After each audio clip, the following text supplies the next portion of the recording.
is Coach Sicelo Maseko. She's a mentor, transformational speaker, personal development coach, executive and management coach, women empowerment, advocate, certified life coach, and NLP practitioner. She's a people and culture strategist with extensive expertise in people development, change management, and employee engagement. Coach Sicelo, do you have any, maybe some things you may want to add to my introduction?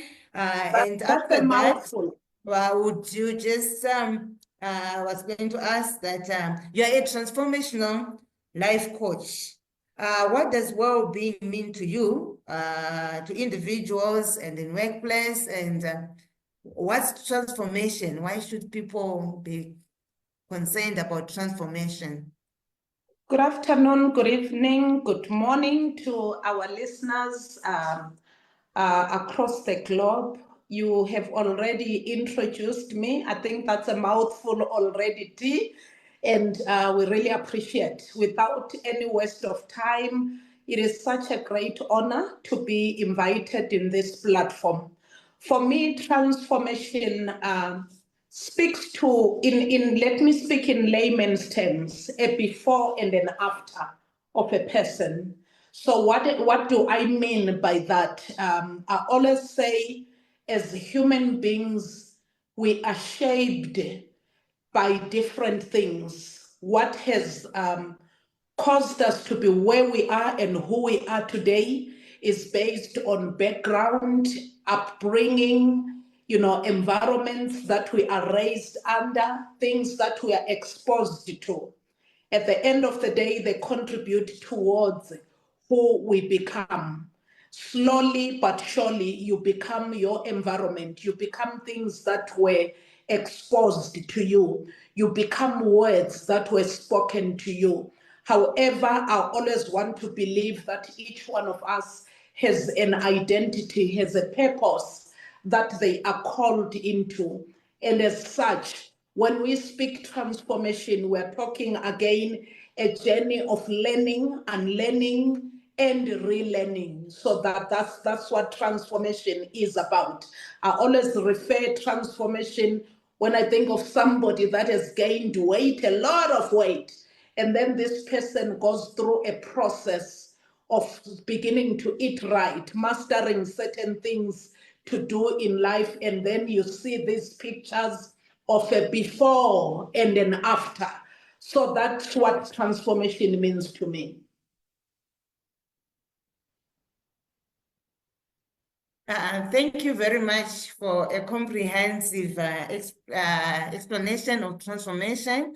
It's a journey of learning and relearning. Yes, there are so many things that we learned even on growing up.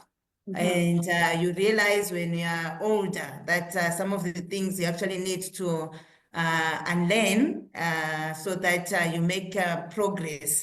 So thank you for that. There's a lot of teaching on self-love, self-awareness. What is self-mastery, and can one ever get to a place where they say they've mastered themselves?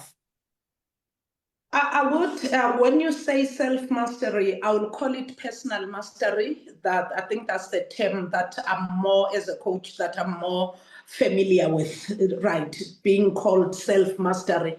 And I love the self. The self speak to you as a person, which talks to, I will speak more, Tafatswa, on layman's terms, because many times when we come to these platforms, we speak big words such that it's difficult for people to really understand.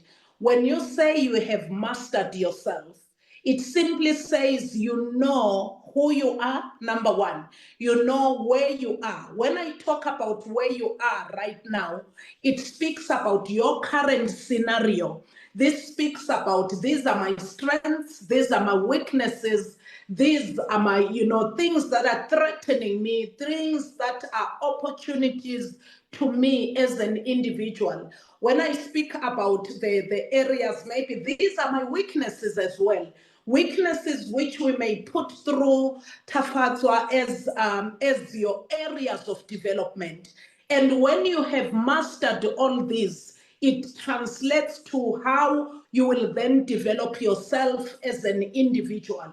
You are looking at, when I'm talking about self-mastery, you are looking at your interpersonal skills. You are looking at your intrapersonal skills. You are looking at your technical competencies. You are looking at your behavioral competencies. You're looking at you all around. What are the things that could be your possible downfalls? What is value that you add? And as such, it will then connect to your greater purpose, your greater mandate, or that which you are supposed to be doing as an called to do as an individual. And therefore, when you have mastered self, I wouldn't say, Tafatswa, we reach a point where you have completely mastered yourself. That for me, if you say you have completely mastered yourself, you are leaving no room of improvement. Yet we lived in a fast-paced environment and era such that you need to open yourself to learning. And there are things there's a concept that I love to speak about, the Johari window concept, where I was, weeks ago, I was talking about blind self. There are things that you don't know about yourself, but others know. And there are things, there is untapped potential that you do not know about yourself. And when you really say you have reached a point where you have mastered yourself, there is nothing more to learn. Honestly, I feel we don't have to say that. You need to open yourself to learning daily.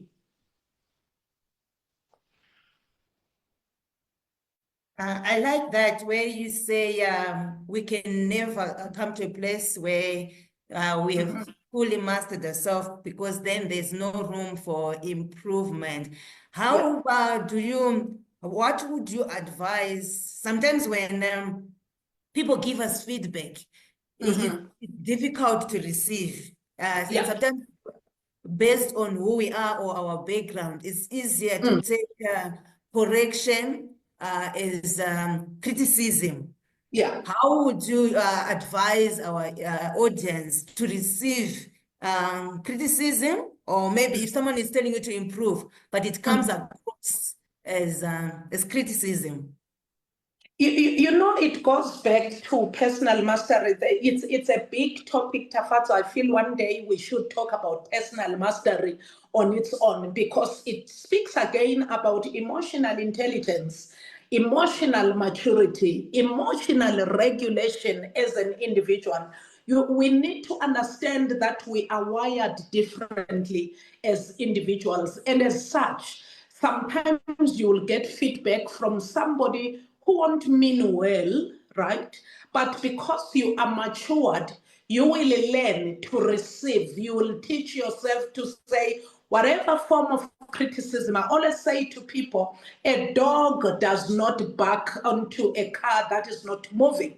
So as such, in this journey of life, you are going to receive things that sometimes are not even constructive criticism. But as you zoom into yourself, I always talk about having meetings with yourself, regular meetings with self. As you zoom onto you, you will begin to say, is this my blind spot? Is it something that I need to work on? Is it something that I need to be conscious about and consciously iron out? I want to say something. There are people naturally, Tafatswa, that are soft-spoken, and when they give you that feedback, because you are in a good state of mind again, you will receive it well. And what makes us not to receive criticism, whether it's constructive or not well, it speaks to our inner being. It says, zoom into your inner self. Are there areas in your life that are wounded?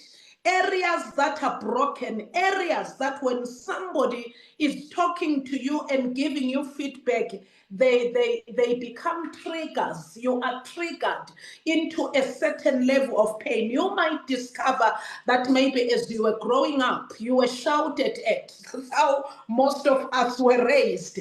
And as such, those things, they scarred you as an individual.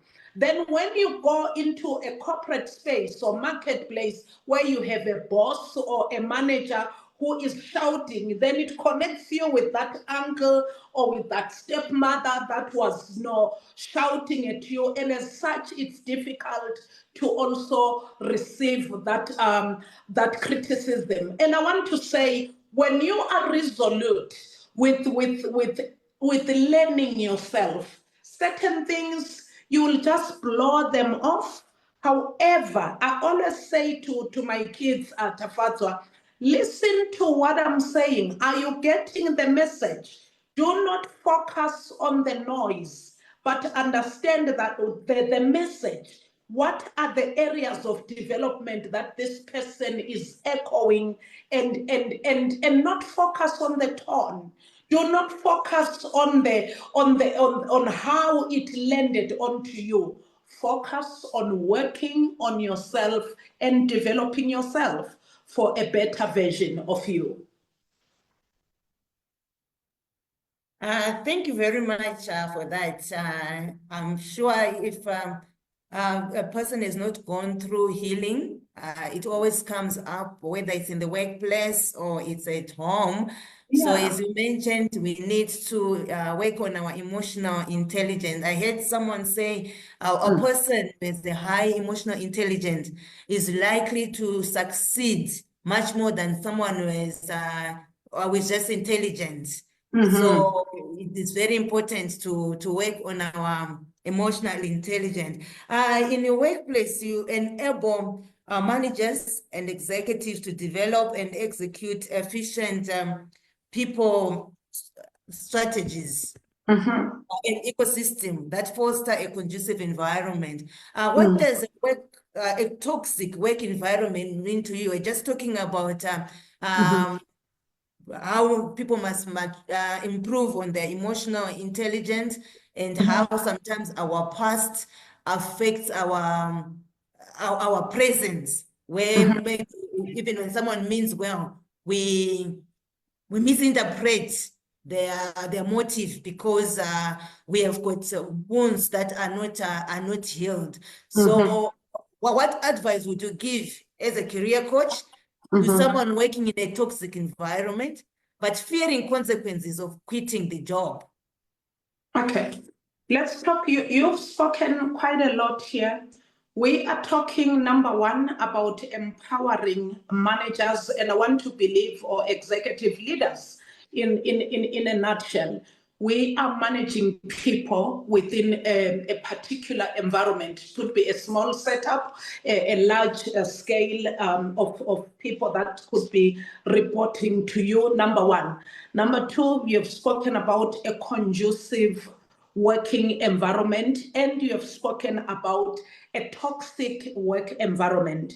Number one, if we can touch briefly in terms of our leadership and managers, where you are managing people, most of the times we push operational deliverables and we forget that people, our head of department where I serve, we usually says people, our assets, and he speaks about this.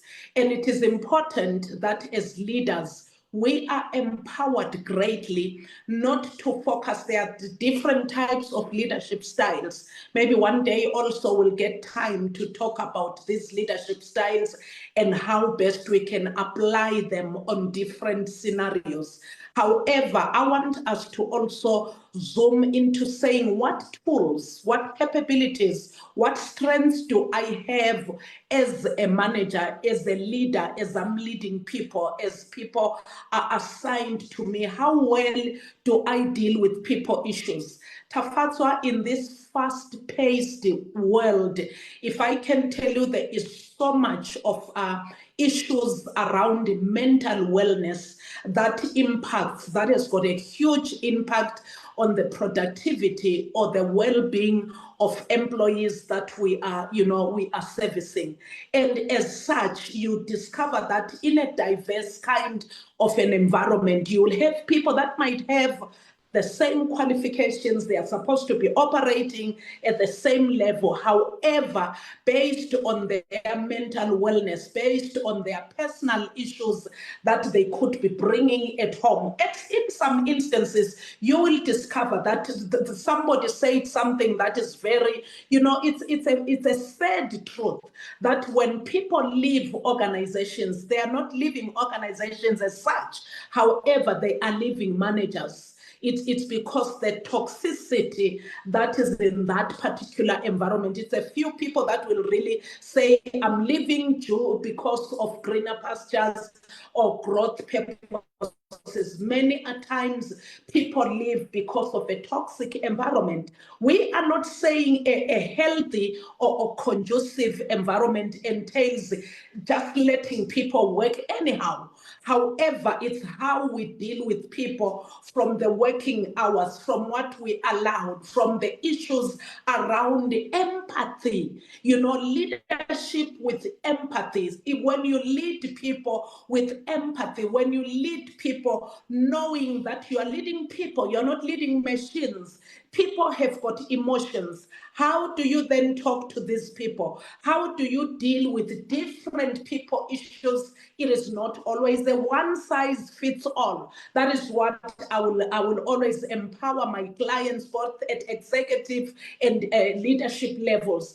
And that being said, Tafatswa, let me go to your question as well that says, if somebody is in a toxic environment, it is said that, guess what? That toxic environment is bound, has great potential to impact your productivity, to impact how you're going to respond to everything. A toxic environment tends to shut you off.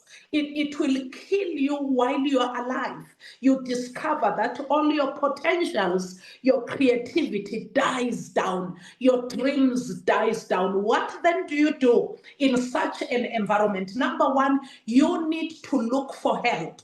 Most of these corporate big organizations, they always have a wellness department where you are able to engage with a psychologist or social worker that is going to help you offload. Always number one. Number two, find a good support system where you are going to, offload again. You will be empowered to build yourself emotionally such that you are able to thrive. Because guess what? When you are emotionally shut down or mentally shut down, everything else, it is bound to work against you, because toxic managers, most of the times, they know what they are doing. They know that the policies. And I want to say, familiarize again with the company policies that speaks to such environments.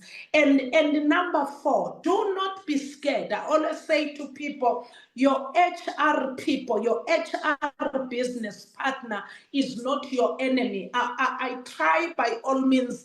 I've seen when somebody says, let me call HR, people are thinking they're going to be fired. Your business partners in this today's world, they are not there to fire you, but instead they need to play a neutral, objective role where you are able to report some of these things. You get advice, you get somebody that you can speak to and report these things. I want you to understand one thing. Your manager, your executive, your leader is an employee. Again, they are an employee. I know that most of the times you get threatened to say that if you report this matter, this is what is going to happen to you. But I want you to carry, I don't have the exact word, the one that I wanted to say is not really appropriate. And I wanted to say, carry yourself such that people know boundaries on how to treat you, build on your resilience, know and identify the facts out of what you call toxic again. Are you? Because sometimes we're talking toxic, yet you discover that we are also on the wrong.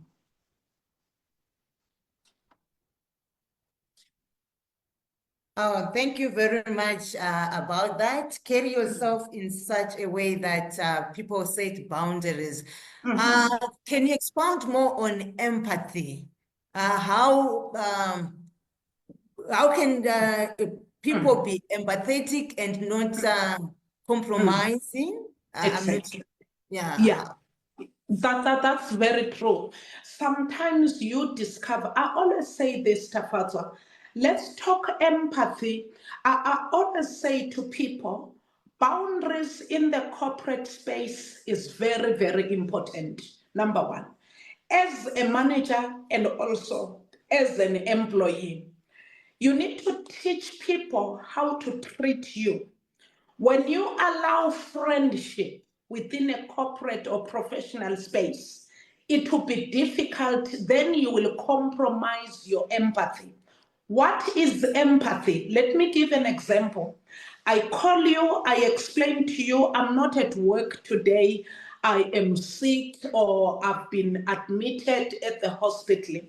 Empathy will then say, oh, even the tone. And most of us, when you are in a managerial role, people lose that because you tend to be in this, military style of thingy.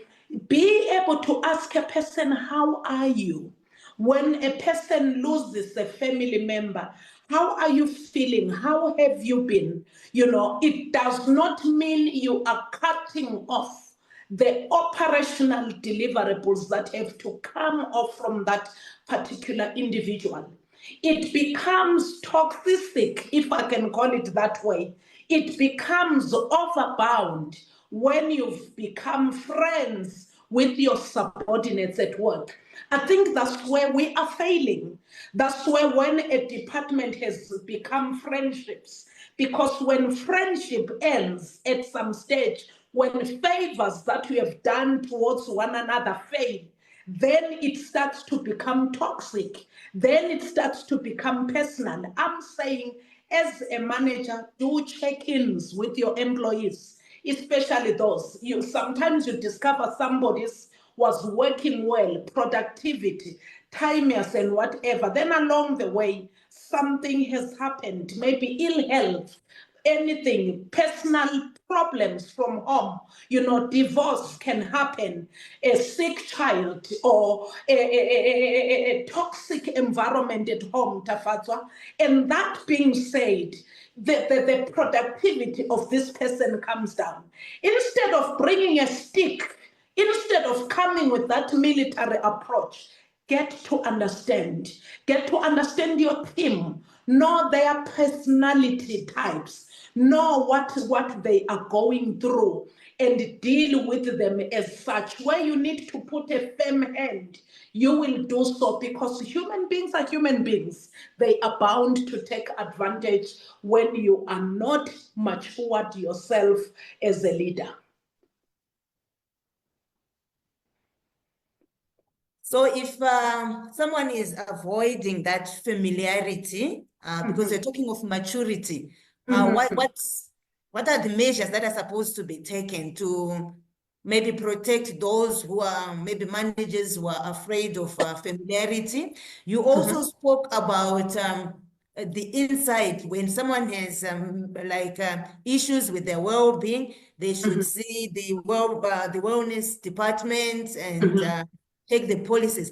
But how do you, what would you advise? Maybe someone who they want to leave, but they're afraid that if they leave, maybe they will be unemployed, but it's really a bad environment. Yeah, remember you report this. Organizations have got an employee relations unit which resides mostly within the HR space. I don't know if you can hear me. So as such, we need to be able to report these cases. But need be, again, before you decide to just walk away, do you know that quitting, Tafatswa, quitting, I know I'm talking of there are specific scenarios where really one has to quit. But there are instances where we are not able to build resilience and be able to say, I am fighting this through the relevant policies, through reporting. Remember, in these policies, there are timelines. You need to master, go through your policies, check the policies. What does this policy say? In the process, instead of just you walking away empty-handed, I always say to people, have an exit strategy. If the environment is toxic and you are able to, you are seeing that maybe if I report this, the HR person is friends with this person, this case is not gonna go anywhere. I always say to people, you are in this organization because you are capable, you've got the right competencies, you have the right capabilities. What you can do, put up an exit strategy together instead of quitting. Sometimes we spend time talking, complaining, telling everybody this environment is bad, this environment. That time that you are taking to explain to people that are not going to help you, update your CV, begin to look for a job. That is why it's always, again, as an academic or as a person in the marketplace, have mentors, have coaches around you, Tafatswa, that you are gonna talk to, and these people become your backbone and a support system. And in this instance, you don't want to leave an organization with smoke, smelling smoke. You know, you want to leave the organization, you know, and just say, you know what, I'm going to look for a job elsewhere. Build on yourself. Develop yourself as a person. Develop yourself for the next level. Create value in you such that as you leave this organization, you are not leaving any traces of things that are going to work against you. One of my colleagues loves to say, our organization is an organization, it's a journey of relationships. And as such, I've taken this to heart. Who knows, in years to come, I know a friend of ours, she's starting a job on the 1st of June, Tafatswa, in a company that employed her as an administrator. She's going there now as a GM. So years later, how you live an organization is very, very important. Don't think now. Don't think of the pain now. Think long term. Instead of me complaining, crying, this is not working, update your CV. Update your credentials, build yourself, and live in peace. Where need be, report these things, follow the rules according to policy. Nobody is bigger than the law. Thank you very much about that. No one is bigger than the law. I like the idea that you're saying that someone left as an administrator, and because they had good relationships, they could go back later when they've even improved themselves and come back as a GM. I've had issues where people are afraid to get reference letters, referral letters, because of where they're coming from, or maybe they're afraid that the manager will not give them a good referral to their next job. What's your take about that? If someone is afraid to get a referral letter or to put their manager on their CV because they're afraid that if they call them, they'll probably be a hindrance to the progress. Yeah, that is why what comes to play here, it happens. It's part of the journey. it happens. Family, these are dynamics. These are workplace dynamics. These are corporate space dynamics that one would encounter. It's then important that as an individual, build on your references. I know companies will always want between 3 to 4 references. Question is, what relationships have you built in your organization beyond your direct line manager? What relationships have you built with your seniors? What relationship have you built within the leadership teams? Who are the people? That speaks again to exit strategy. That is why I always encourage people, Tafato, to say, think long term in whatever you're doing. Think your purpose. Think a greater vision. Think of why you got deployed in, not, let me not say employed, why you got deployed in that particular organization. When you leave, you really should have, in any place that you go to, you really need to reach a point that says, you know what, I have 3 people that I can count on. I have built at least 3 to 5 people that I know, they know my work ethic, they know my values. My direct manager may decide they don't want to reference me for whatever reason. Maybe there's been a fallout. But there are people within the organization that have built, I've built relationship, professional relationship with them. They know my value. I've serviced them. They know what I'm made of. Because it is possible, Tafatwa, that you can work in an environment where they will always see you as a small boy.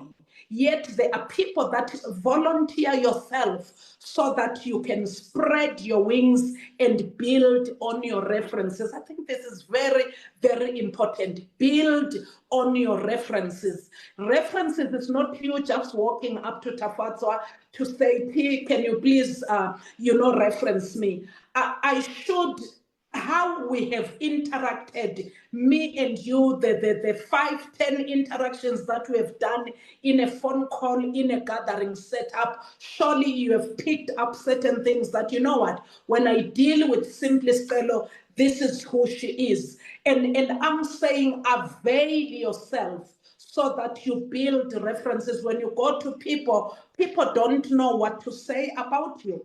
People should be able to say something about you, and question is, how well are you a go-getter? Are you this person that avails themselves when there are special events at work? Have you volunteered when there were maybe graduates coming on board and there was a call out there to say, can somebody mentor this? Have you exposed a certain skill that you have developed over the years that is beyond what people know? Those are things are very, very important, especially when you have to build on you as a brand and repositioning yourself.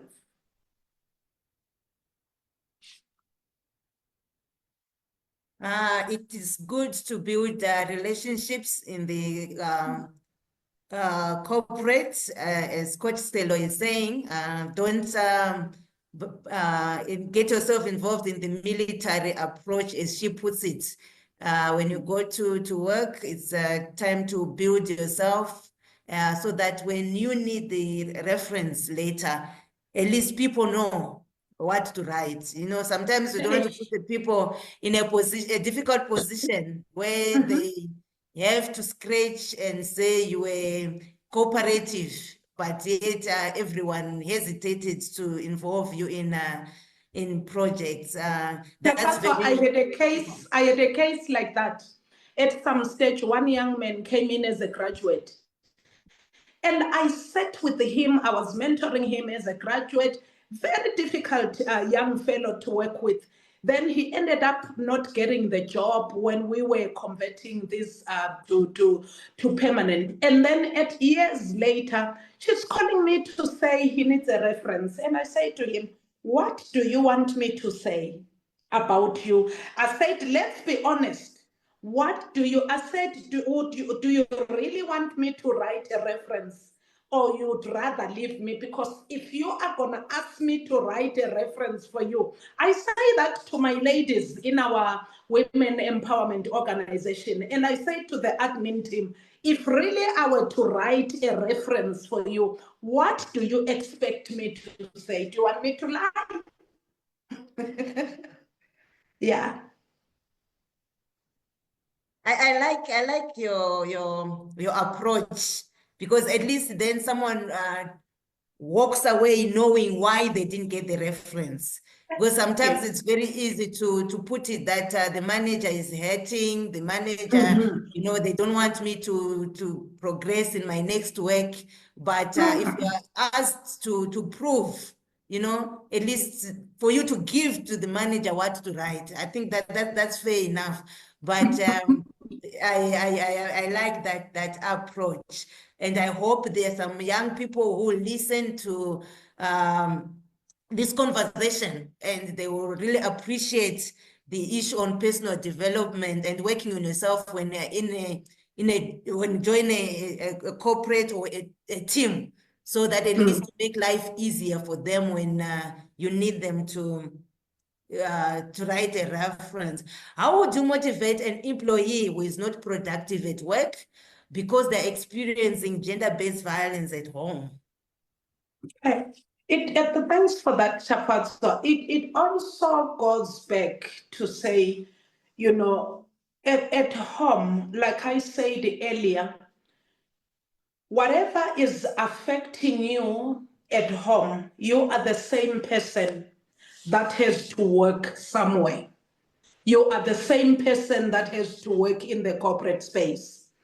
Most companies, they have a wellness department. You will discover, especially your big corporates. But what I've discovered is that employees don't even know, they've never made use of those wellness departments. That's the painful part.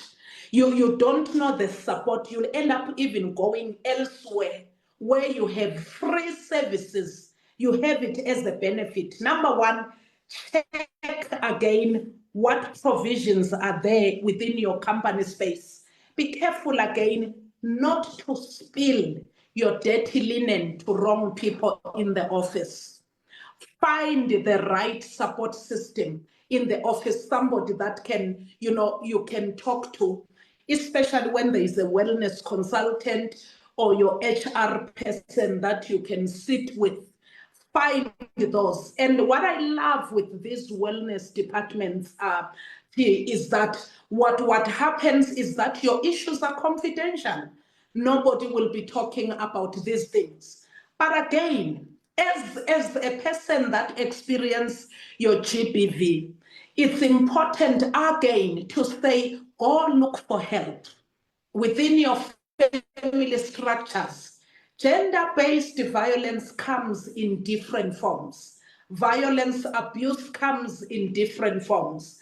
But you discover that most of the times the victims get stuck all in the name of love. In most cases, I mean, this love, you think that's being loved. You are allowing a toxic setup in your home. Most of the times, if you're in a township setup, people have got social workers within that particular area. Look for those people. If you are in South Africa, you live in South Africa like us, there are places, there's quite a number of organizations that really look into this. And I want to say, don't let this pin you down. Don't, because at the end of the day, we are seeing quite a number of cases that were not spoken of, and they've caused us as a society to be in a reactive mode. We only rise not under our watch because you kept quiet. You were abused, you never said anything. So I'm saying, if this is from your home, learn, go somewhere. There are social workers, there are organizations. Google these places, check on it within your area, within your setups. There are people that are going to help you fight this. I know sometimes it brings, fear. You are scared of your life. But trust me, if you keep quiet, at the end of the day, this thing, this violence is going to silence you. And I want you to understand that as you go to work, it affects everything that you do, affects your relationships. If you are abused by a man at home, you will begin to hate men at work. If you're abused, because this GBV issue is not only from women being abused, but men also get abused in this context.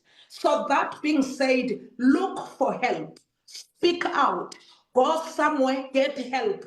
Don't allow GBV, because guess what? What you allow will continue, and it will become a pattern that will roll over to your children, your children's children, because you have accepted it as a norm in your home. Report it. We have the police system. Report these cases. There are organizations, women organizations that are ready. There are organizations that are ready to take this on, and we fight this together with you.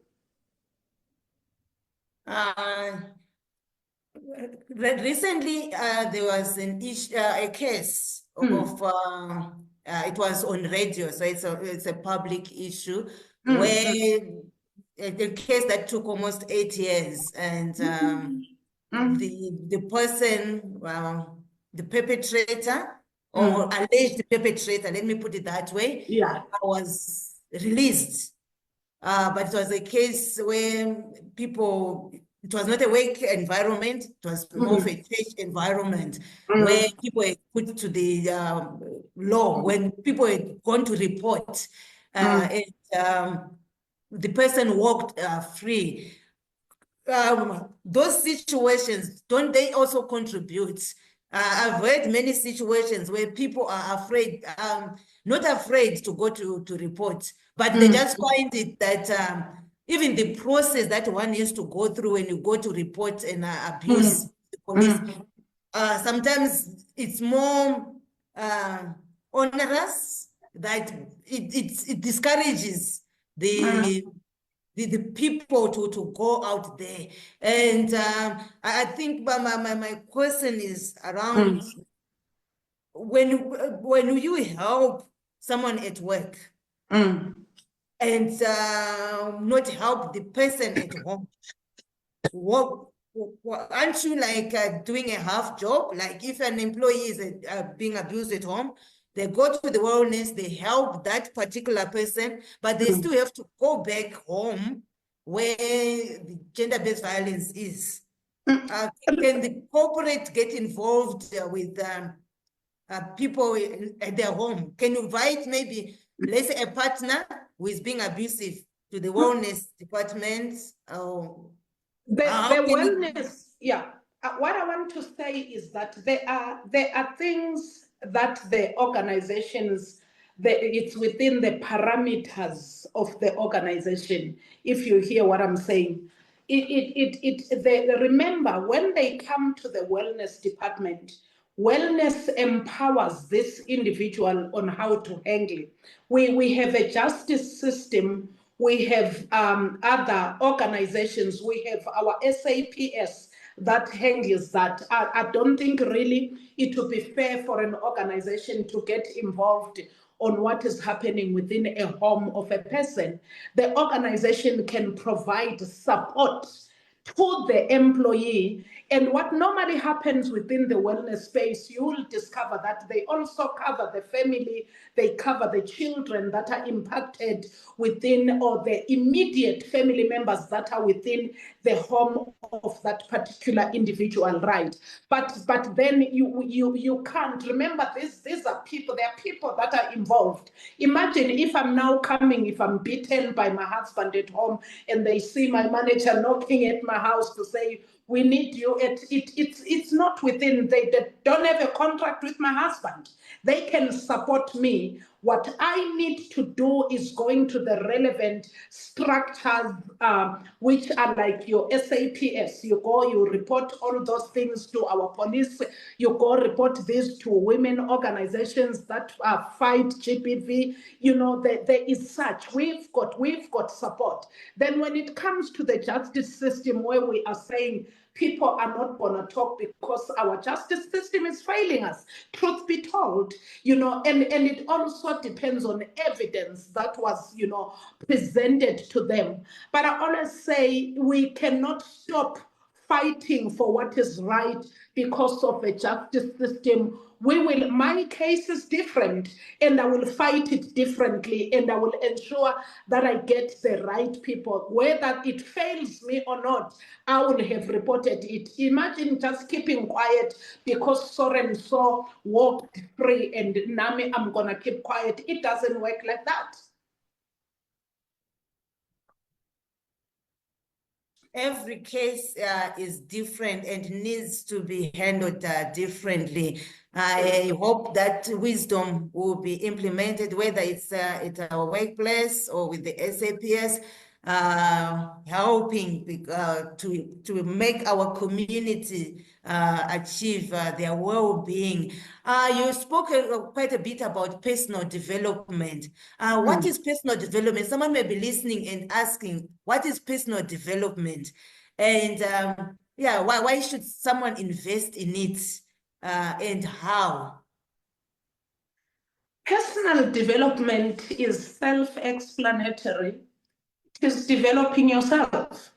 We spoke, how do we develop ourselves? We are wired differently. I love to use that word, right? And when we spoke earlier, your first question was on personal mastery, was on self-mastery. And I said, as individuals, we have different strengths. We've got areas of development. We have a vision. Each one of us has a vision. There is where you are aspiring to be. There is your purpose in life. And many times, your vision cannot be achieved overnight. I love what I always say to people, that your vision must live beyond you. Your vision must supersede. Your vision must be bigger than where you are. As such, you therefore need to develop yourself. And I always say to people, most people, they think personal development is only academically inclined. Personal development looks at every aspect of your life. Which areas of my life do I need to grow? What exactly do I need to expose myself into?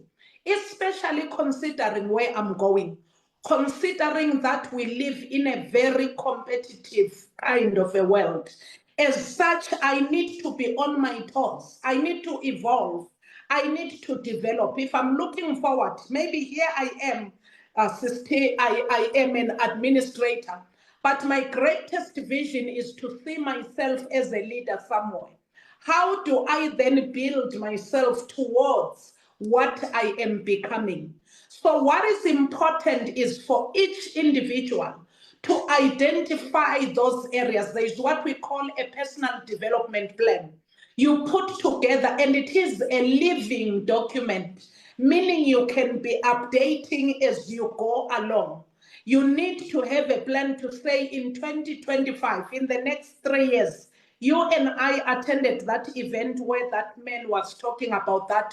We are given 3 years to upgrade ourselves, to develop ourselves. That thing set on me to say most of the times as individuals, to be crying on toxic environment, GBV cases. You know why? It is because we have not developed ourselves. When you develop yourself, nobody can destroy a developed person. Nobody can silence a developed person. What is this development? It could be your technical skills. You don't like where you are working. It's your starting point. There is nothing wrong with it. But in order for you to move, Prayer only is not going to move you. Fasting only is not going to move you to another level.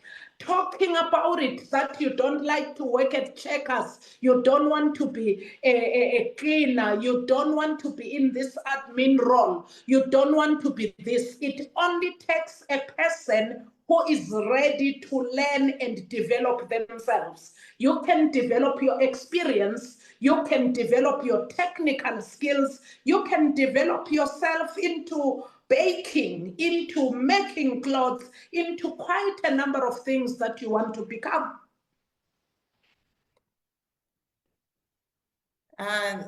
Thank you. That's inspirational. It say develop yourself. Find area that you need to develop yourself. You can even develop yourself spiritually. You can also develop yourself emotionally. She spoke about emotional intelligence, academic, career. So there are many areas, as she mentioned earlier, that you cannot really say you've self-mastered yourself. So there's always an area that that you can develop. I liked a quote that I heard that your brain is your most valuable asset. Sometimes we put so much effort in buying assets that depreciate, like cars, and not invest in our brain, because the reason why they say it's the most valuable asset is because it can appreciate in value. So we need to keep on developing ourselves until because there's really no time when we say I'm there. As long as maybe your brain is still working, it can still add value. You just spoke about vision. How do you evoke vision, and what tools do you provide for one to put themselves and transform their perspective about life, career, or business? Yeah. I am a vision board facilitator, Tafatswa, and I think that's one thing that really is part of my biggest strengths. Where I sit with individuals, we build on you. Why do we do this vision board? I believe that a lot of people, we dream, our dreams are scattered all over, right?